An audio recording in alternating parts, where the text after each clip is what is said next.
Hi, my name's Stuart Ascott. I'm a chef lecturer at West Suffolk College, and today I'm going to be making a dish of peperonata and a set polenta, crispy polenta.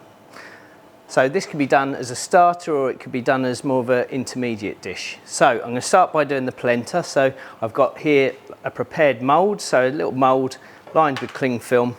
Things to remember when you're doing polenta: you always do 4 times the amount of liquid to the polenta. Okay, really important to remember these ratios when you're doing things like rice and different grains. And just to enrich this as well, I'm using half milk and half water. So I'm just going to bring that up to the boil. I'm using quick, easy cooked polenta today. So it's only going to take about 5 minutes to cook, and the way I cook it is, and the way I teach it is when we add it and we whisk it in, we're going to cook it for about 5 minutes. We're going to bubble it. Make sure it's fully cooked out, a bit like we would a creme patisserie. So in exactly the same way, making sure that for 5 minutes it's kind of it's been boiling and simmering away, because otherwise when you take it out the mould and try and reheat it, it will melt. So really important to make sure it's properly cooked out. So to go with that, I've got ready my polenta. I've got a little egg yolk and I've got some grated parmesan. So the parmesan's also going to help enrich it.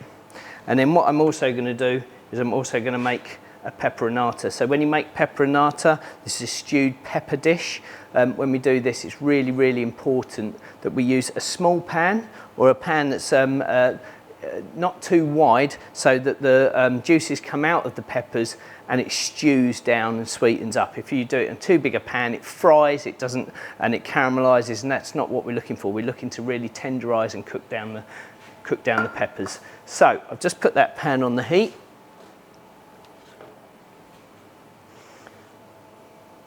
I've been a bit generous with the olive oil, nice amount of olive oil in there. I'm going to cut this onion ready for saute, so follow the lines of the onion.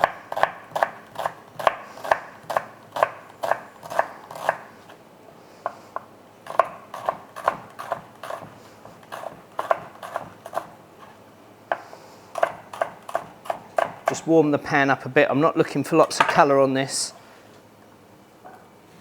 Then just add those. Make sure that they're all evenly cut. Same with the peppers. They've all been cut nice and even. I've used 3 varieties there. I've used orange, yellow and red. I'm just going to quickly chop up my garlic a bit, and my milk has come to the boil, so I'm going to be ready just to do the polenta. So I'm going to add my garlic to there. I'm going to add my peppers. I'm going to season with salt. And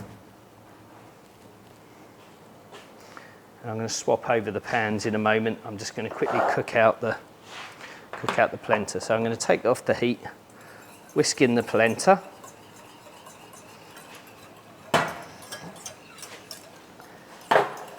And now back on the heat, and I need to just keep whisking this till it boils.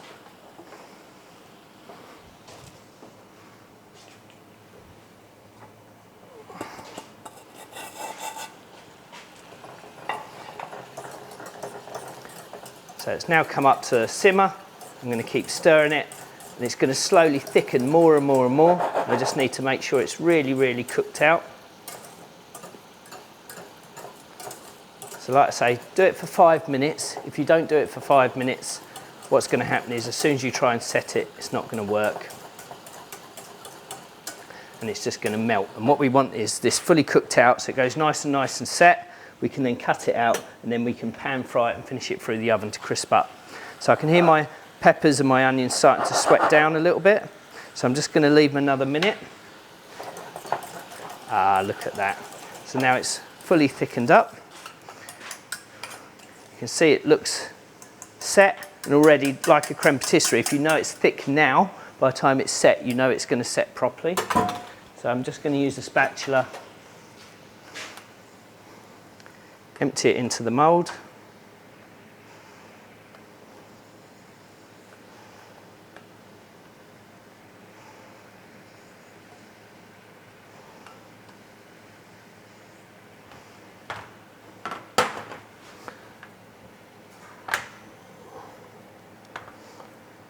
And what I'm going to do is I'm going to just use a little bit of cling film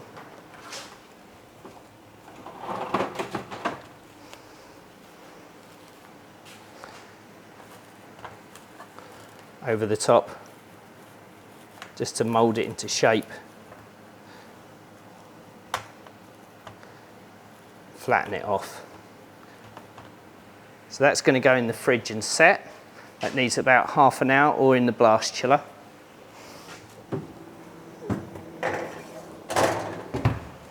And then what I can do is I can just increase my peppers just to keep cooking.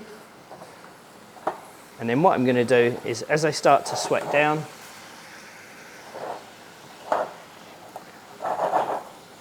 break down, I'm going to put a lid on that and then stew it down for about half an hour. So now it's cooked out, I'm going to just take that off the heat. I'm going to add my Parmesan. I'm just reserving a little bit of Parmesan just to sprinkle on the top. Mixing that through, and then also an egg yolk just to help it set as well. And again, it adds even more richness to the polenta. Don't add the egg yolk too early, because otherwise it will curdle and split.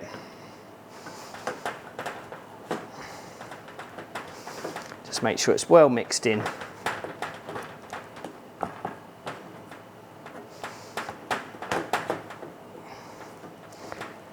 That's going to add a depth of flavour to the polenta. So,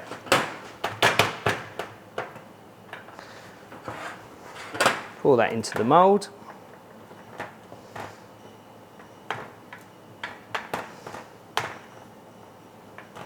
I'm going to add a little bit of cling film just to the top. I'm going to just use that to smooth off the top of the polenta.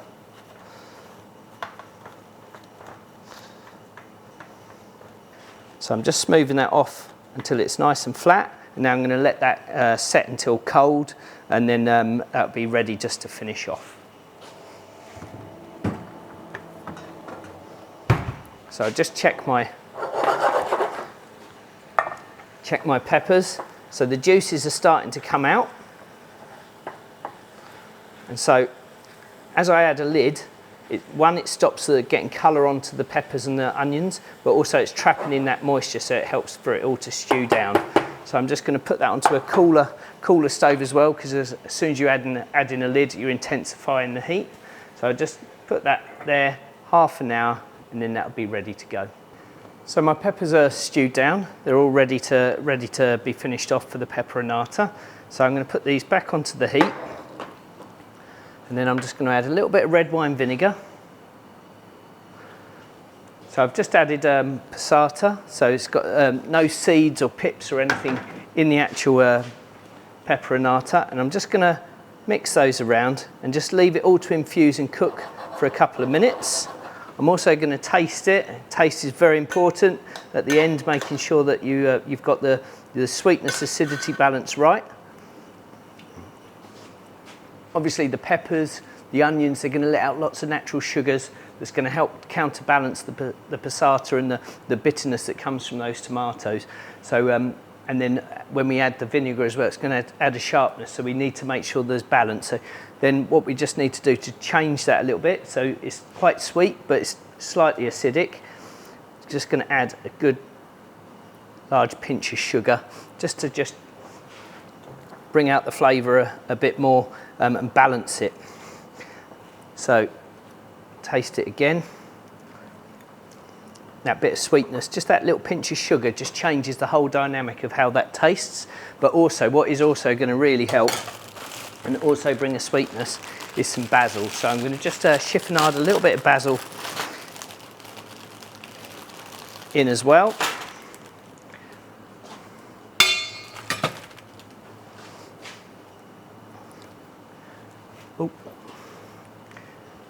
So I'm just going to roll up the leaves for that. So just quickly just leave that to infuse for a minute. So I'm going to get my pan hot, ready for my for crisping up my polenta. I've got my plate ready, everything ready to go. I'm just going to roll this up and just chiffonade it.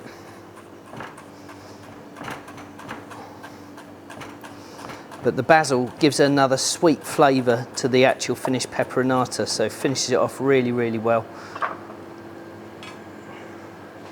So take that off the heat and then add the basil. We don't want to cook it with the basil in, just leave it just to infuse, get that flavour into it. Just leave it just for a couple of minutes and that'll be absolutely delicious. So we're now going to pan fry the polenta. So the polenta's been in the fridge for about half an hour. So I'm going to take it out of the mould.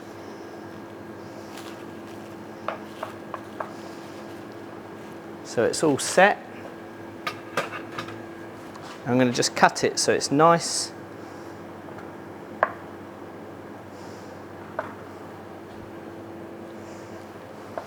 Think about how you're going to plate it. How is it going to look on the plate? So don't just start cutting things. Think about how you want the actual dish to finish off and look. So I'm just going to square that off a little bit.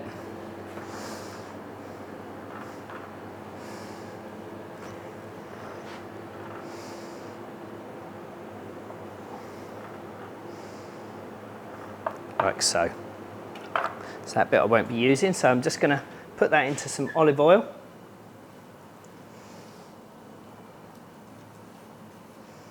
And I'm going to just start to crisp that up.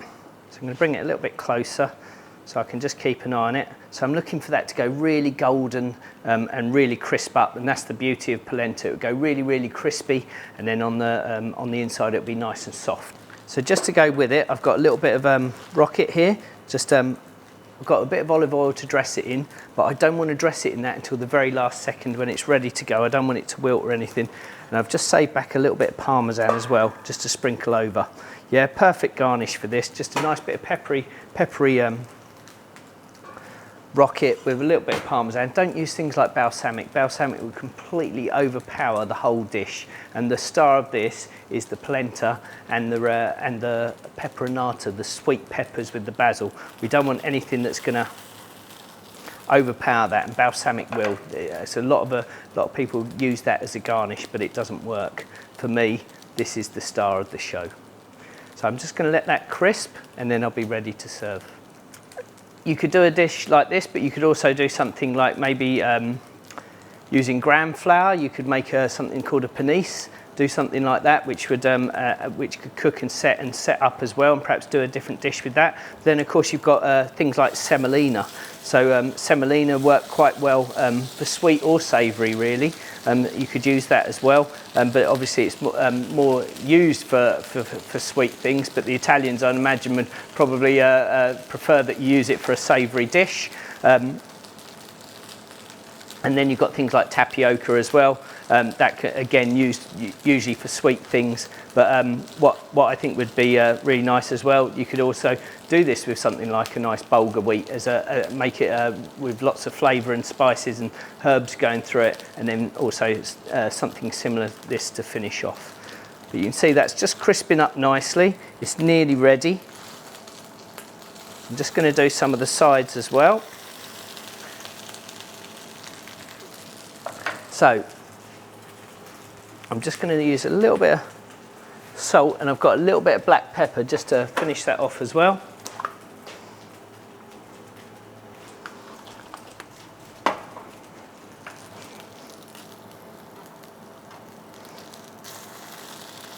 I want to get this as crispy as possible, so some people even will deep fry this, and they'll cut it like a chip and deep fry it. Again, you could do that with panisse as well if you're doing it with gram flour, and again also with semolina it could work exactly the same way. So I'm just going to get that last bit done, and this shows where making sure that it's really cooked out and you've really boiled it. And remember what I said about how I cooked it with almost like it was creme patisserie. Kept whisking it and boiling it just to make sure it cooked out, so it's actually holding its shape now. Okay, so I'm going to take that off. Take the pan off to the side. So I'm thinking about how I'm going to finish this as a dish, so I'm going to do a little quenelle.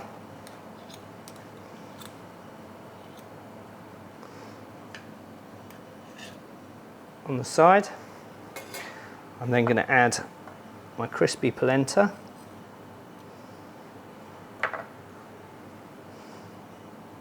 Like so. And then just to finish it off, so a little bit of olive oil in there, just to dress the leaves. Always dress the leaves, even if it is just with a little bit of oil, bit of olive oil, just to give it that shine, to give it that little effect. Okay, otherwise you're not cooking at home, you're cooking in a restaurant now, and you want to have that, that professional finish to your dish. So now I'm going to just traipse a few bits here and there over. Don't cover it too much, we're not burying it, and don't put it as one lump. Scatter it around the plate, make it look really nice and pretty.